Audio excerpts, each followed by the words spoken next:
Qui a dit « boire du vin, c'est boire du génie » ? Non, ce n'est ni tonton Gérard, ni le sulfureux Charles Bukowski. Non, c'est un autre Charles. Oui, Charles Baudelaire. Et le poète n'était pas le seul à valoriser l'alcool comme muse ou comme stimulant. Aujourd'hui, les choses s'inversent. Le culte de l'alcool est de plus en plus contesté. Et si arrêter de boire était la prochaine révolution de notre époque ?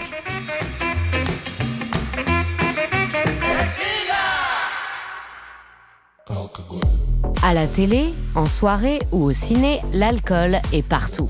Il rend festif, sociable, cool. On en oublierait presque que c'est un poison. Personnellement, je trouve que l'alcool, c'est rebondir tout le temps sur les mêmes idées. D'ailleurs, les gens qui boivent sont en boucle. Et même dans leur création, si je puis me permettre. Je trouve c'est aussi une certaine philosophie du nihilisme. C'est-à-dire, on crame tout, on s'en fout, alors que la planète sombrant avec elle. En 2020, la journaliste Claire Touzard a arrêté l'alcool après 20 ans sous son emprise. Elle a écrit « Sans alcool », un récit chronologique et sociologique de sa désintoxication.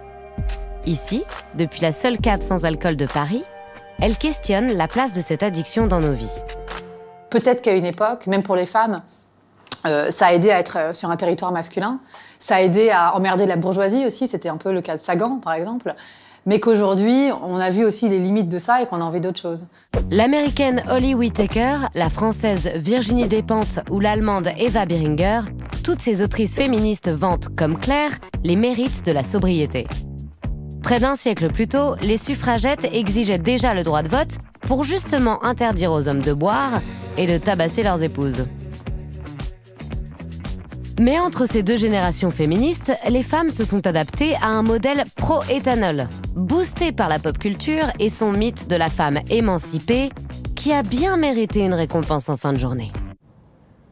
I need a drink. Dans The Good Wife, Alicia Florrick sombre autant que Brie Vanderkamp, alcoolique dans Desperate Housewives. Super-héroïne aussi fracassée que badass, Jessica Jones paye sa tournée constamment. Shots on Trish Walker, everybody! Et les belles gosses de Sex and the City sont accros à leur Cosmo. Mais ces temps-ci, les scénarios évoluent. On a de plus en plus de personnages queer, modernes, etc., qui arrêtent de boire. Je pense par exemple à la série Love ou à la série Feel Good. Parce qu'on voit que se réapproprier son esprit, son cerveau, son corps, en fait, c'est une vraie puissance. Et si ça a fait partie d'une culture rock'n'roll, l'alcool, peut-être que maintenant, ne plus boire ou se modérer peut faire partie aussi d'une autre culture subversive. Dans les années 80, à Washington DC, cette rébellion anarchiste trouve son nom issu d'un titre de Minor Threat, Straight Edge.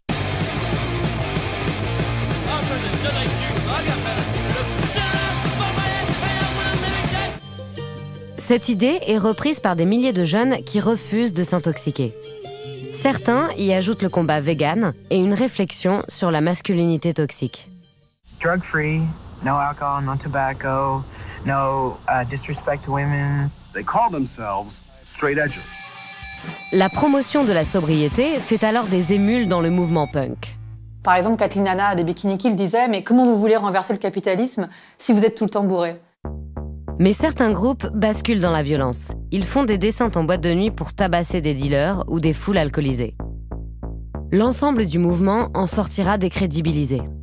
Mais depuis une dizaine d'années, la sobriété s'impose de nouveau dans les mentalités à travers des défis comme le Dry January. Selon une étude, la génération née après 1995 boit 20% de moins d'alcool que la précédente. À l'heure où notre planète crame, ce besoin de sobriété dépasse même largement la question de l'alcool.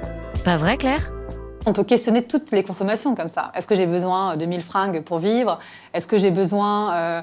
Et en fait, bizarrement, le cerveau commence à avoir une réflexion différente parce qu'on se rend compte qu'on est puissant et fort sans consommer et que c'est vrai dans tous les champs, en fait. Et je pense que c'est une vraie réflexion philosophique, en fait, de revenir à la puissance de l'individu sans la consommation.